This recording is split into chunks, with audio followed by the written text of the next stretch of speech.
বন্ধুরা আমার, জীবন নদী বহে 12 মাস, হাবুডুবু জোয়ারে পানির স্রোতে করে কলতান। বন্ধুরা আমার, এটা আমাদের বাংলাদেশের নদ নদীর কথা। জীবন নদীটাও অনুরূপ বা তদ্রূপ, আবেগে ভরা জীবনময়। সকলেই চাহি সুন্দরে ভরে উঠি। জীবনের এটাই উদ্দেশ্য, সেটা সততার পথে সম্ভব। অসৎ পথে বিলীন হয়ে যায় সকল সুন্দরত্ব আনয়নকারীর প্রশস্ত রাস্তা।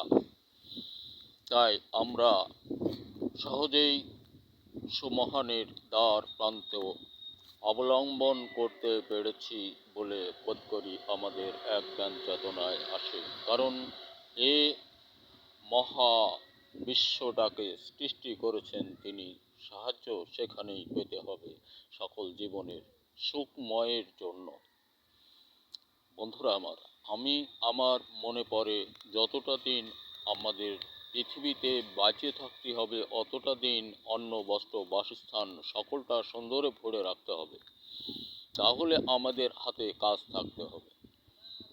দেশগতভাবে বলি, স্বদেশময় সকল ছেলেমেয়েরা লেখাপড়া ও অন্যান্য কর্মময় জীবনের মাঝ দিয়ে ফাঁকে তৈরি ও আবিষ্কারের প্রশস্ত রাস্তা অঙ্কন করতে হবে। তাহলে দেশ স্বাবলম্বী হবে এবং বিশ্বের সকল দেশের মতো তৈরি পণ্য বাজারজাত করতে পারলেই বোধ করি উন্নয়ন এবং নিজের প্রতিষ্ঠিততার সর্বোপরি রাস্তা এখানেই হবে নিজের সার্থকতা।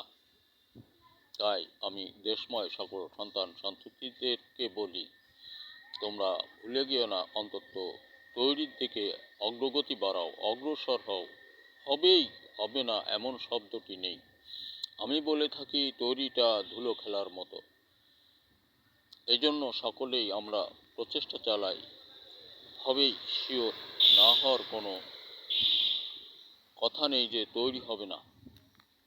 আজ আমরা দেশের সুখ শান্তি সমৃদ্ধি ভরে উঠুক এই কামনা করে আপাতত মুহূর্তে আমি আর কিছু কথা বাড়াবো না। বন্ধুবর্গ, যদি আমরা পারি সকলেই সুখময় এ পথ ধরে রাখি, তাহলে আসলেই বাস্তবতাই সুখ শান্তি বলতে যেটা নিয়ম শৃঙ্খলায় আবদ্ধ হতে পারবো সারাটা জীবন। ধন্যবাদ।